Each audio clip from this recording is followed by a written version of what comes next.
انا هرجع معاك للنقطه دي مره تانية، بس انا عايزه اعرف العدد اللي احنا شفناه كان عدد كبير. كان عدد كبير. في كمان اعداد اخرى كانت في محافظات تانية. تمام. ازاي اتجمعتوا كلكم واتفقتوا على المطالب دي؟ على الفيك بوست.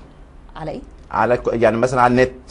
طب وحضرتك تدخل على النت من امتى؟ يعني عندك معرفه بيها كبيره لدرجه ان انت بتتابعوا مع بعض؟ لا انا لسه متابع بصراحه ربنا، انا لسه متابع حضرتك، يعني مثلا على الاخوه الزملاء بره لسه برضو بيتجهزوا انه عايزين يخشوا يعملوا مع حضرتك لقاء برضو. انا اول ما خلصت وقابلني في الطريق وانا لسه مخلص شغل النهارده في ايه، احنا رايحين على قناه الجزيره عشان نقول بجميع مطالبنا. طب يعني معلش يا خالد استحملني شويه. اتفضلي. بعض الناس ممكن يقولوا يعني ان حضراتكم يعني مش متعودين تدخلوا على الانترنت، معرفتكم بالفيسبوك مثلا ما هياش كبيره وما هياش قديمه. في مصداقيه. امتى قدرتم تجمعوا نفسكم بالعدد ده كله عن طريق الانترنت؟ يعني ما تقنعنيش ان انتوا كلكم خبراء. لا استنينا حضرتك يا استاذه منى. لا تمام يعني. مع حضرتك. نعم. استنينا حضرتك يعني مثلا طبقا لقرار البلد مثلا لحين لجنه الاستفتاء. لا انا بسالك على حاجه ثانيه، ازاي جمعتوا بعض؟ انت قلت لي على الفيك بوست ولا على الفيسبوك. تمام. فمعنى يعني انتوا ما عندكوش علاقه قويه قوي بالانترنت، ازاي جمعتوا نفسكم؟ دخلتوا على الفيسبوك وجمعتوا كل العدد ده وخرجتوا في يوم واحد في محافظات مختلفه، وما تقنعنيش ان كل اللي خرجوا دول عندهم حساب على الفيسبوك.